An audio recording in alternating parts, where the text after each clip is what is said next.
قولا سديدا يصلح لكم أعمالكم ويغفر لكم ذنوبكم ومن يطع الله ورسوله فقد فاز فوزا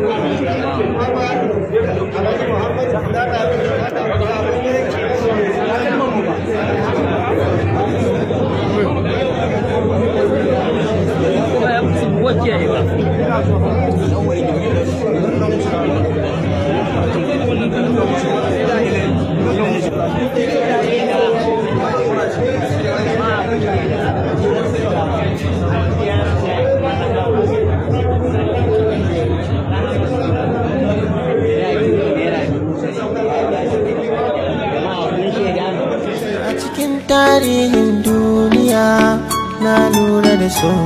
shi ne makasudi kun sani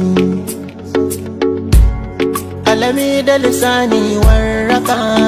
duka mun sahali a cikin so ba wani